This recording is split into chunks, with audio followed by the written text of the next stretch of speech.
Tenemos en línea a nuestra invitada de hoy, de esta tarde. Miguel, si la querés presentar. Sí, la invitada de hoy es hija de Rosa María y de Miguel Alberto. Ambos militantes que se habían conocido en la cárcel, en Rawson. Tenés que decir apellido. Claro. Rosa María Pargas y Miguel Alberto Camps. El invitado de hoy es María Raquel Camps, que la pasó mal porque cuando fallece, lo asesinan al padre y secuestran a la madre, ya tenía 11 meses. ¿Es así, María Raquel? Hola, ¿qué tal? Buenas tardes. Buenas tardes. Así es. Yo era muy chiquita en el año 77. Un agosto también, no casual, ¿no? Eso de los agostos tienen esa connotación en muchos de los familiares, ¿no? Sí, sí. El 16 de agosto, ¿no? El 16 de agosto, sí. Bueno, ahí asesinan a mi padre y secuestran a mi madre. Sí. Sí, hoy en este día, ¿no? En este 22 de agosto les agradezco la invitación a por lo menos charlar un ratito sobre lo que fue la masacre de Trelew. Bueno, empezamos el programa hablando de eso, más o menos, pero queríamos guardar para hablar con vos. Contanos qué recordás vos, aunque eras muy chiquita, por supuesto, no sé si habías nacido en el 72. No, ella nació en el 76. No. Claro, por eso, pero bueno, contanos qué tenés de aquella fecha que está bastante olvidada por la historia oficial, por los medios hegemónicos.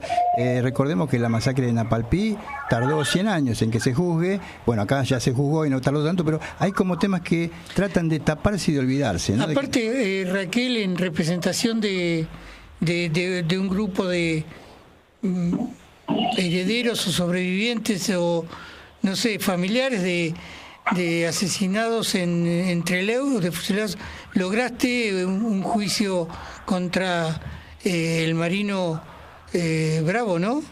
Bravo. Roberto Bravo. Sí, bueno, Pero Roberto Bravo. Sí. Perdón por la interrupción. Justo nombrás un hecho histórico, ¿no? Después de lo que fue la masacre del 22 de agosto, los familiares, tanto mi papá como todos los familiares de Trelew, empezaron este caminito de la justicia, ¿no? Lo que decía el compañero. 40 años después logramos enjuiciar y que se declare un delito de lesa humanidad, la masacre, pero nos quedaba Bravo, impune, que vive en Estados Unidos y fue protegido. Claro. Allá él trabajaba en el Pentágono. Entonces, con una ley que tiene Estados Unidos, le dice que cualquier persona que pise suelo norteamericano puede ser enjuiciado si cometió delitos de guerra. Fuimos con esa ley que le podíamos hacer un juicio civil, que no era lo que nosotros queríamos, pero a diferencia de un juicio penal, que es lo que podemos hacer acá, en el juicio civil la persona tiene que declarar sí o sí. Entonces lo que nosotros logramos, más allá de que, digamos, mi triunfo es que la causa se llame Camps versus Bravo, lo que logramos es que después de 50 años, en el año 2022, Bravo se sentara en un banquillo a declarar. Y eso fue realmente esto que cantamos siempre: donde vaya nos iremos a buscar, ¿no? Claro. Y un jurado de 8 personas que quizás ni conoce dónde queda la Argentina, mucho menos Trelew, lo encontró responsable civilmente por los asesinatos del 22 de agosto. Y otra cosa que cantamos siempre, Raquel, y tiene que ver con lo que está diciendo, es que no nos han vencido, ¿no? No nos han vencido, tal cual. Y esto, ¿no? Para digamos, ese 22 de agosto, levantar la bandera de los compañeros, pero también honrar la lucha de los familiares. Esa lucha inclaudicable, como decimos siempre, la única que se pierde es la que se abandona. Y me parece que es lo interesante, ¿no? De esto de que hoy quizás transmitirle a los jóvenes y a quienes, digamos, van a alegar nuestras banderas, esto, ¿no? De qué fue lo que nos movió a seguir, ¿no? Y creo que tiene que ver con ese sentido revolucionario que tenían los compañeros, basado en el amor. Yo digo esto, hoy en la charla de Nacional de Buenos Aires y decía, basado en el amor y en el saber que en el otro también está uno, ¿no? Porque creo que la pregunta es, dieron todo, no fueron, no querían dar sus vidas, ¿no? Se las quitaron, pero estaba la posibilidad, y con la convicción que tenían, fueron para adelante, y eso para mí como hija le da sentido a sus ausencias, ¿no? Al respecto, ¿cómo fue para vos encontrarte con la historia? Porque tu hermano mayor tenía 3 años, 2 años más que vos. Sí.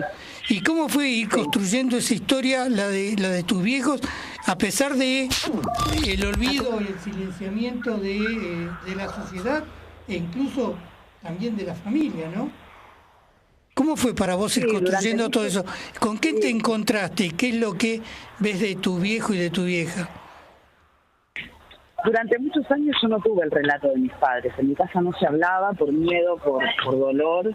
Entonces yo empecé a reconstruir la historia de mis viejos a partir de Trelew, porque ellos se conocen dentro del penal. Y la realidad es que a través de los sobrevivientes, quienes empezaron a hacer y a relatar esta historia, y tiene mucho que ver también los juicios por la verdad, la voluntad política de que se hicieran estos juicios, ¿no? Y que somos, digamos, pioneros en reconocer el propio genocidio, y a partir de ahí hacer una reconstrucción de alguien que no tenía recuerdos a través de los recuerdos de otros y del relato. Si bien, por ejemplo, tenía mucha poesía escrita de mi mamá y hay entrevistas con la voz de mi papá, cosas que son como decimos con los hijos tesoros, ¿no? De poder tener todo ese material, uno hace una reconstrucción interna para identificarse, ¿no? Cuando hablamos de la identidad, ¿no? Porque lo que tuvo lo siniestro de genocidio fue eso, no solo el hecho, lo que pasó, sino toda esa ausencia que se replica día tras día, ¿no? Y el delito que se continúa, por lo menos de tener a un ser querido desaparecido.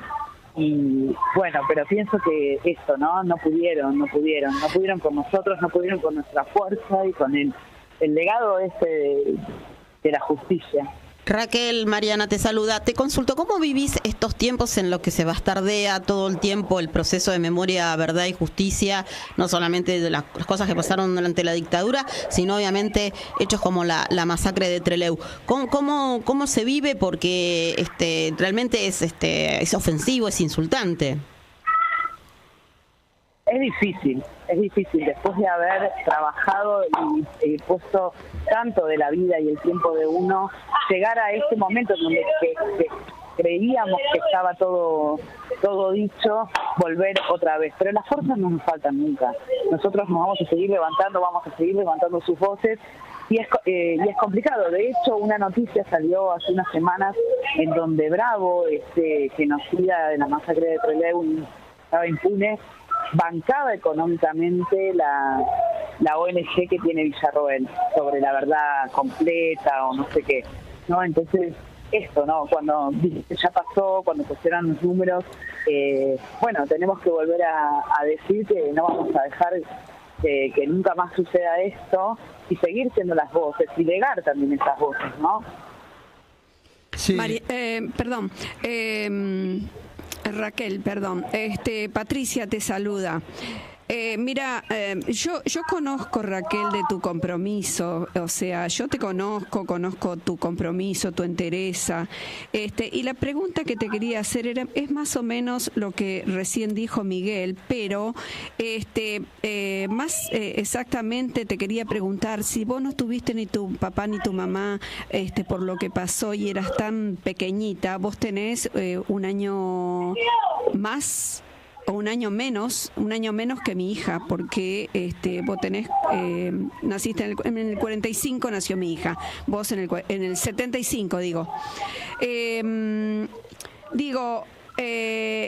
¿Con quién creciste? ¿En qué más o menos, en qué tiempo comenzás como la cuestión a tomar conciencia, ¿no? De quiénes fueron tus padres, o fue tu familia, digamos, abuelos y eso, con quienes creciste?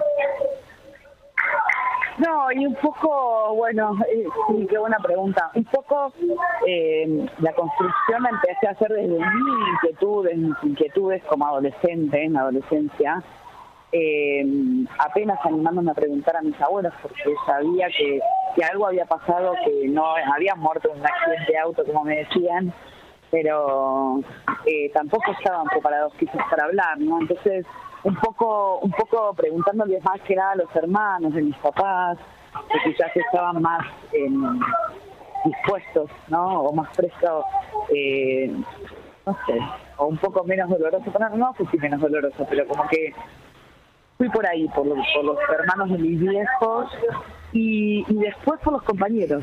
Claro. Para mí mi gran familia son los compañeros de mis padres, porque ellos me devolvieron no solamente la historia de su militancia, sino como ellos estuvieron tanto tiempo presos, me devolvieron a mis papás personas, ¿no? De qué hacían, qué les gustaba comer y fue un laburo a partir de la adolescencia que yo empecé a hacer. Claro. Raquel, hay que contarle a la gente más joven que nos está escuchando que cuando hablamos de dictadura, todos siempre pensamos en la dictadura de Videla, Macera y Agosti, y lo que siguió después, Galtieri, etcétera, etcétera. Esto fue una dictadura de Lanuse, fue antes. Hubo en Argentina otras dictaduras violentas, asesinas, ninguna como la última, claro, que es la que secuestra y mata a tus padres, pero la de Lanuse también. Hubo 19 personas detenidas, de las cuales las fusilan presas en la base aeronaval Almirante Sar de Trelew, después de una fuga que fue exitosa a medias. Los que recapturan los ponen ahí y los matan a todos una madrugada. Es más, con la hazaña dañina de que a 3 que sobreviven, 4 sobreviven, los llevan a la enfermería y los dejan en camillas para que se desangren. Uno de los compañeros muere desangrado, que era del ERP, y sobreviven 3. Por eso siempre hablamos de los 3 sobrevivientes. Pero ¿cómo se levanta tanto odio, tanta maldad para seguir con la vida adelante, para ver la imagen que tenías de tus padres? Yo quiero aclarar una cosa, vos hablaste de los militantes de aquella época, yo te aclaro una cosa, los militantes de aquella época empuñaban un arma para hacer una revolución y ponían en juego lo más importante que tenían, que eran sus vidas. Si lo comparamos con la gente que anda en política hoy, da ganas de llorar directamente, ¿no? ¿Cómo te levantás de eso y qué visión tenés de eso? Porque hubo gente que hasta que en alguna película culpaba a los militantes de aquella época de poner en juego su familia, su vida, su riesgo. ¿Cómo te levantás vos de eso? Mira, yo creo que eso a mí me sirvió mucho y me abrazó mucho su ausencia, el sentido de la militancia, el sentido de la fuerza que tenía, ese amor en esto que dije antes, ¿no? En que en el otro también está uno y también está esa patria justa, libre y soberana, con que ellos pelearon, y eso le da sentido, porque si no, quizás no podríamos haber hecho todo lo que hicimos, ¿no? Reivindicar eso es reivindicar su vida también. Y creo que la masacre de Trelew, que fue, como decís bien, en una dictadura, y fue el prólogo, el ensayo de lo que se venía, claro. Los familiares y la solidaridad principalmente del pueblo de Trelew también, ¿no? Creo que hubo un sentido del otro que hoy quizás está perdido. Que hubo un sentido de amor con el otro que quizás hoy está perdido.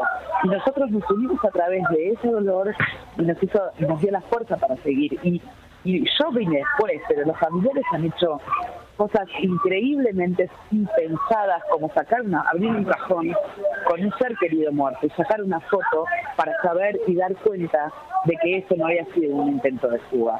Y eso es valorable tanto como aquellos que fueron fusilados, ¿no? Me parece que hay una fuerza incaudicable en el sentido de justicia del cual hablamos tanto, ¿no?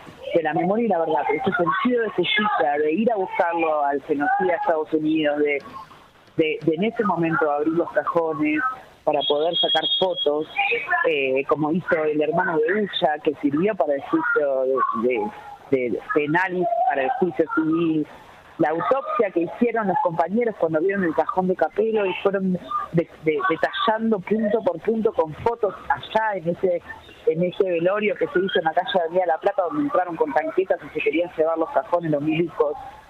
Esa fuerza. Yo creo que hoy, más que nada, a los jóvenes hay que transmitirle esto, ¿no? que tiene un sentido distinto, como decís vos, que hoy de la política tiene otra fuerza, y me parece que es por ahí, ¿no? Y a mí me levanta y levanto las banderas de mis viejos y la voz de mis viejos, porque están en mí y porque necesito que tenga sentido esa ausencia también. Raquel, yo te agradezco muchísimo estos minutos para Tiempos de Resistencia. Siempre, cada 22 de agosto, hacemos algún tipo de entrevista diferente. Y como el lema de nuestro programa es Memoria, Verdad y Justicia, por supuesto que no nos vamos a olvidar nunca de los compañeros muertos de Trelew. Te mandamos un fuerte abrazo. Enorme abrazo, Raquel. Un abrazo enorme y muchas gracias por invitarme. Por favor. Gracias.